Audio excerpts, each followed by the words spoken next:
Comment faire pour bien gérer nos insomnies? Et je fais, suite à l'épisode d'hier, dédié à ces moments où on a l'impression de pas être assez, où on a l'impression d'être en retard et du coup qui peuvent provoquer à l'intérieur de notre corps ce côté manque, ce côté survie et on peut avoir, justement des insomnies. Alors une de mes fiertés, et j'en parlais dans l'épisode précédent, c'est que, notamment en 2023, 2024, 2025, eh bien, j'ai eu zéro insomnie. Alors que j'ai eu énormément de challenges personnels, professionnels, avec mon équipe, avec mes clientes, avec ma vision aussi. Et justement, une de mes fiertés, c'est d'avoir dépassé la peur, dépassé l'angoisse et dépassé un symptôme qui était mes insomnies.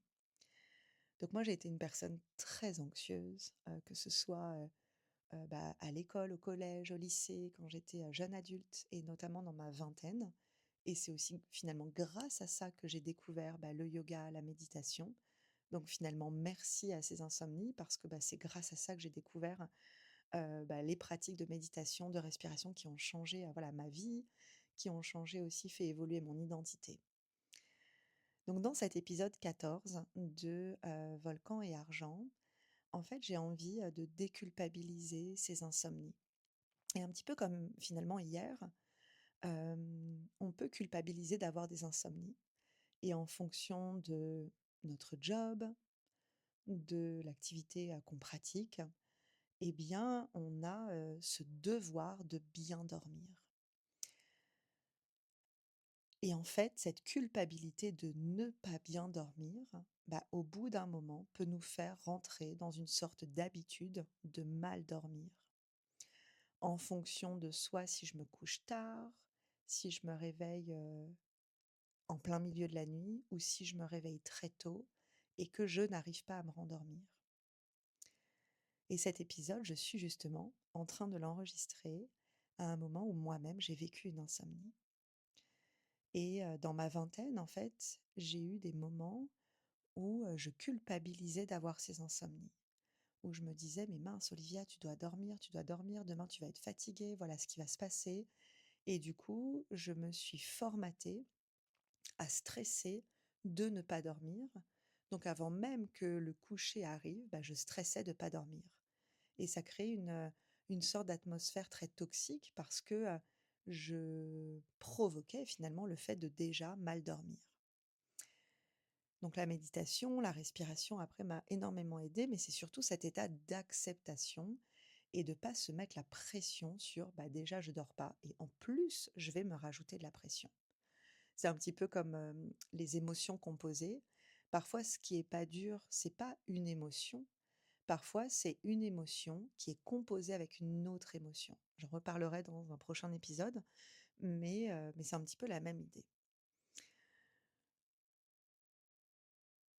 Donc en 2021, janvier 2021, j'étais dans une sorte donc c'était ma deuxième année pleinement d'entrepreneuriat. Hem, J'étais dans je sortais d'une sorte de, comparaison avec, d'autres entrepreneurs et puis à un moment donné, je me suis dit: «OK, Olivia, là, tu fin janvier, il faut que ça y est, l'idée, elle soit là, il faut qu'elle arrive et du coup, tu vas faire en sorte de, recevoir cette idée pour ton année, 2021». Et en fait, je me rappelle que j'ai passé 4 nuits en insomnie totale. J'étais chez mon beau-père à Lyon. Et je me rappelle que la première nuit, je me dis: «Non mais Olivia, tu arrives pas à dormir, tu devrais dormir». Et donc du coup, je tournais et puis au bout d'un moment, je me suis dit: «Bah non, en fait, je vais me réveiller, puis je vais aller écrire, toutes les idées que j'ai». Et parfois, en fait, on confond, justement l'insomnie avec la créativité. Et parfois, la créativité, elle va arriver à des moments, qu'on n'a pas prévus. Et pour moi, ce qui m'a aidée, c'est d'écouter ces moments-là et de ne pas écouter la peur d'être, fatiguée. Et ça peut être contradictoire dans une société qui va nous imposer de bien dormir. En fait, moi, ce que j'ai dû faire pendant notamment ces 4 jours, c'est d'avoir un rythme un peu différent aussi, de ma famille. de ma belle famille, de pas culpabiliser de vivre ce rythme différent et juste de me dire: «Bah, en fait, Olivia, let's go, quoi. Vas-y, laisse ta créativité te parler». Et c'est un petit peu ce que je suis en train de vivre aussi en ce moment même, où justement je suis en train de vivre une insomnie. Je suis dans une rencontre d'entrepreneurs et du coup, bah, les idées, elles fusent. Il y a plein d'envies, il y a plein de désirs. On entend plein d'idées, qui peuvent nous toucher, mais pas forcément nous correspondre, qui sont pas alignées avec nous. Et plutôt que de lutter, lutter, lutter, bah, au bout d'un moment, c'est: «OK, bah, qu'est-ce que je peux créer, en fait? Qu'est-ce que moi j'ai envie de créer? Qu'est-ce qui est important pour moi?» Et de pas culpabiliser et du coup de pas non plus provoquer, on va dire, la fatigue du lendemain. En fait, notre corps, quand on lui fait confiance et c'est vraiment le cœur du message de ce podcast, quand on lui fait confiance, il va se réguler. Et c'est pour ça que j'enseigne, dans mon entreprise, dans ma marque qui s'appelle Leader d'élite, justement d'être leader de ce mouvement. Parce qu'en fait, on n'essaye pas de contrôler ce mouvement et de dire: «Bah, tiens, mes idées, vous devez juste arriver quand ça me dérange pas trop, entre 9 heures et midi et 14 heures et 16 heures.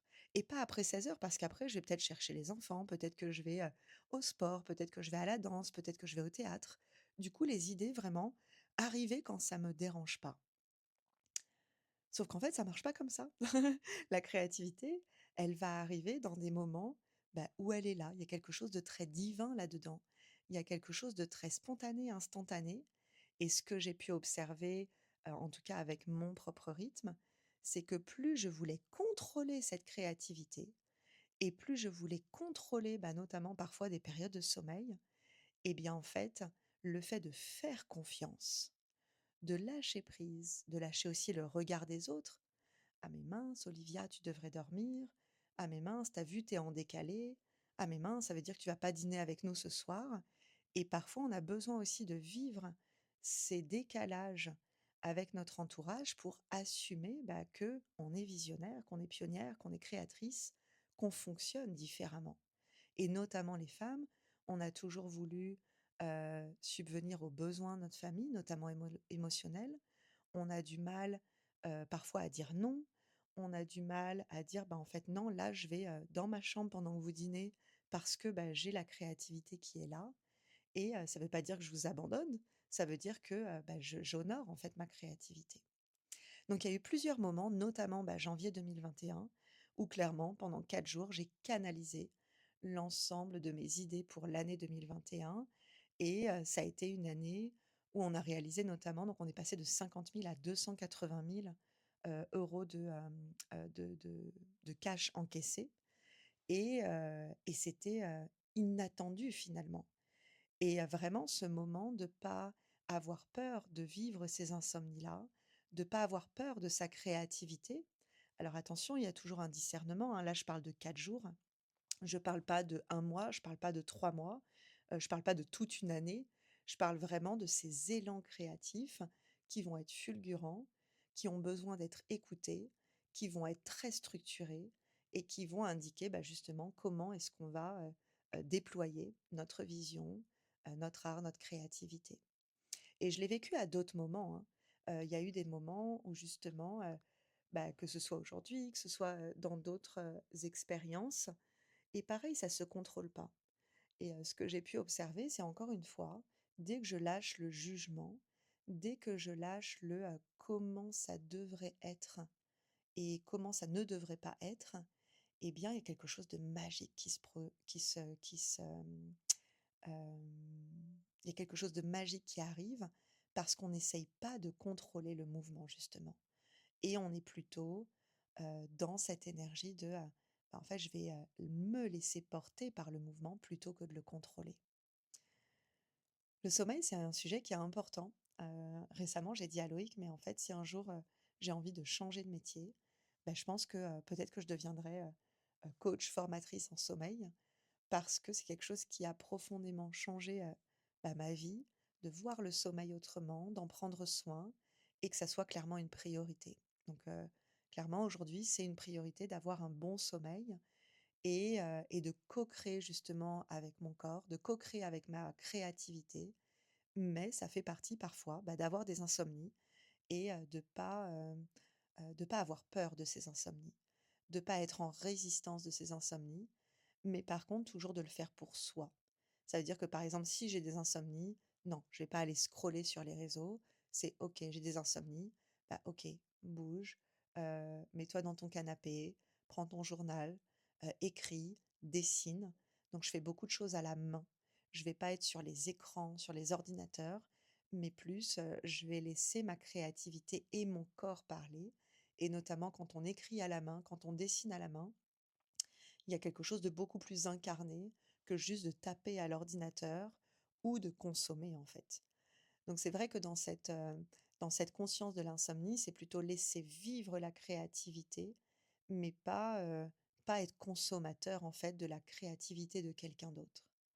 Et c'est là où justement, bah, on passe aussi une autre étape dans notre, désir créatif, dans notre vision, dans nos décisions, dans nos actions, parce qu'on n'est pas en train de subir l'insomnie, mais on est en train plutôt de vivre, bah, ce mouvement et cette créativité.